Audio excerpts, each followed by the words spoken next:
Hey everyone, this is Parker Brandt, and hopefully if I get my act together, this video should be going up either Sunday night or Monday morning, and I really want this video to help you guys get through this week and hopefully all the weeks to come.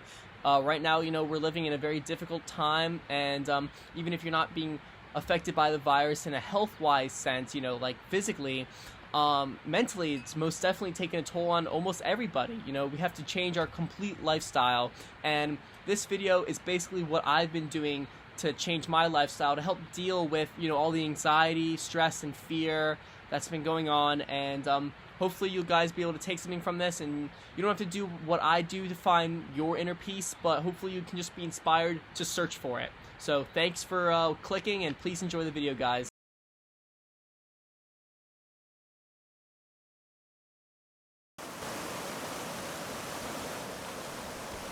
Water.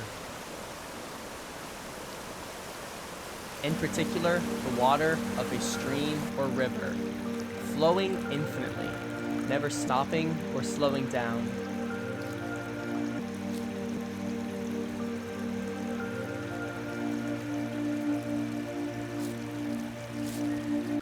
Objects may stand in its way, but that will not stop its continuous flow.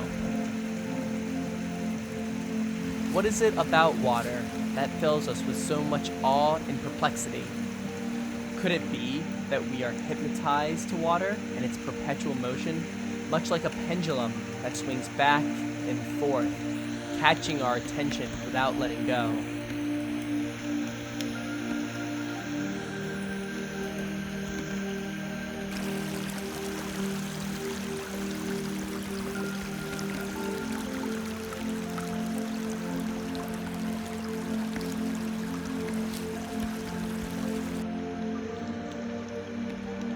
Or perhaps we are encapsulated by the multiple shades of deep, beautiful blue that we can see in many different bodies of water that fill us with a great sense of calm.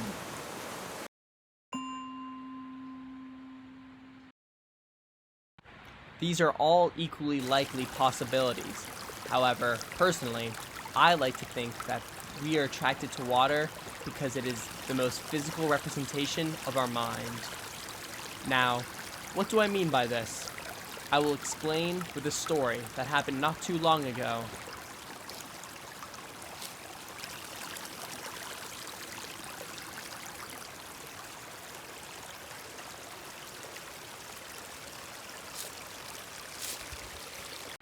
One morning, I was just taking a stroll through the forest, and I came to an opening where I came across a nice riverbank, and for some reason, I felt incredibly prompted to cross the river. I don't know what it was that came over me, but I had a sudden desire that I wanted to get to the other side of that river. I soon realized crossing the river would be easier said than done, as there was no clear path and the water was rushing. However, instead of feeling discouraged, I decided I would make it my challenge of the day, and I began to hop from rock to rock.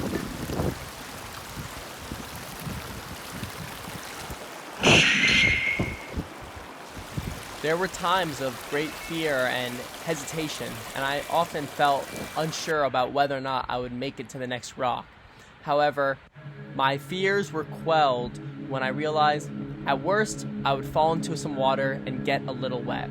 So I decided to push forward confidently. Success!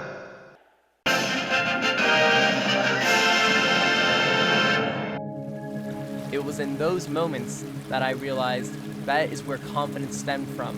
When you are faced with something new and unsettling, challenging, frightening, you must be the one to make the decision to make that frightening thing not so frightening after all. And it starts with taking a leap of faith. Woo! Yeah, baby! Let's go! Nice! I think I'll let the video speak for itself on this one. Is that not the most just beautiful rock ever? Okay, like, just, I want y'all to see this. Perfectly flat. I learned that this rock was a marvelous place to meditate. However, once I finished and I was ready to return home, I quickly realized, well, god damn it, I'm gonna have to do that all over again. However, it was at that moment that I was struck with an idea. I loved that rock, and I wanted to return to it several times, and I also wanted others to experience it as I did. However, I didn't want everyone to go through all the trouble that it took to get across the river. So I decided that I would build a path, a bridge, if you will. As I placed the large rocks in the river to act as stepping stones for the path, not all of them would lie evenly. It was at this moment I realized I was going to need to use smaller rocks to support them. This really reminded me about how the main pillars in your life, such as your physical and mental health, relationship, and performance in school and work, cannot stand on their own.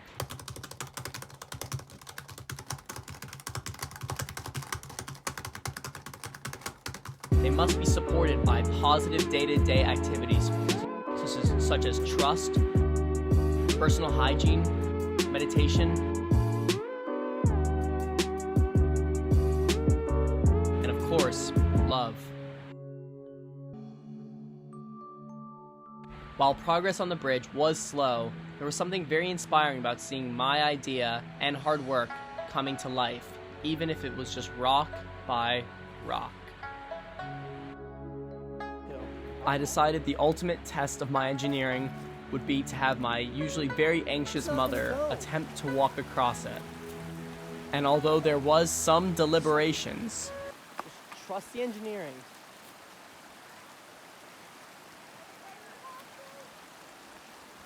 Just walk in the middle of each rock and you won't fall, I promise.